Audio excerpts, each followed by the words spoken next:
Back on the show this Thursday, and we continue our new segment on Good Day Son-in-Law this morning with Neblet, Beard, and Arsenault. Ted Roberts with me once again. Every Thursday, of course, we're going to touch on different topics, and we're going to continue our discussion about workers' comp. So, Ted, welcome back. Thank you for having me again, Mark. I appreciate it. Kind of tough to follow Tom Brady and Legos, huh? I don't think I can. I'm not even going to try on that one.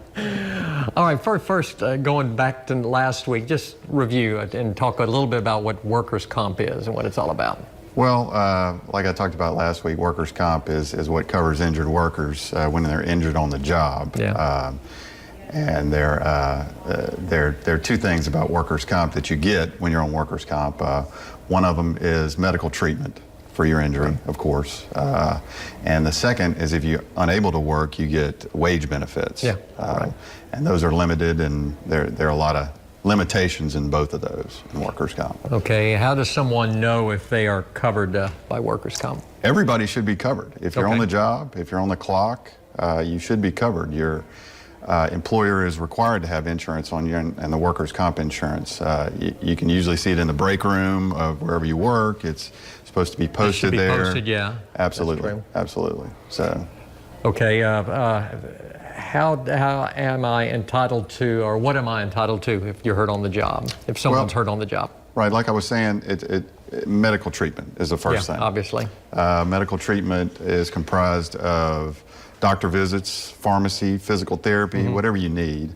It's also, you also get mileage back and forth to the doctor and the pharmacy. Yeah, I didn't know that. Yeah, and not many people do, and we like to tell people that that's part of it, and you won't get it until you actually send it in to the insurance company. And like I was explaining, the other part is the wage benefits. Of course, you have to be taken off work by your doctor or restricted from work duties, and your job can't accommodate you, and then you're entitled to the wage benefit part of workers' comp. Okay, well, explain about wage benefits a little bit. Well, wage benefits, they take your wages. They actually go back 4 weeks from the date of your injury. And they take an average of those wages, and then they take 2/3 of that.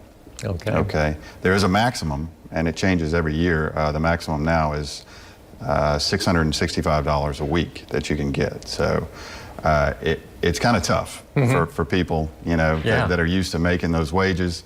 And you know, and it's a really big pay cut, and for sure, yeah, adjusting. Oh yeah, there's a lot of adjustment. Your lifestyle. It's really tough. It really is. It's a life changer. It really is. How long can you stay on workers' comp? Well, the medical treatment lasts for as long as you have problems. Yeah. And you know, as long as you go to the doctor on a regular basis. The wage benefits, and this is in Louisiana, they have a maximum of 10 years. Okay. Of course, you really don't want to be on there for 10 years, not at all. But you know, the time limits are different in both of those, and you can actually be working and not have the wage benefits and still have the medical treatment. So you can go back to work and still have the medical treatment under workers' comp. They still have to cover you. Yeah, I was going to ask you about that. Once you return to work, can you still receive Absolutely. workers' comp? Absolutely. You know, you still have the medical care. It's basically an insurance policy you have for the work injury that you can continue to receive. Right. All right, Ted, some great information. Again, for more information on workers' comp at NBA, just call the number there on our screen. Absolutely. Absolutely. Yeah, or nbalawfirm.com, or you can actually call me directly, 561-2581. I'd be happy to answer any questions. Got it. Ted, thanks for dropping by. Good to have you. Thank you. More to come. We're going to talk about the MLK Day Parade in just a few minutes, so stick around. A disabled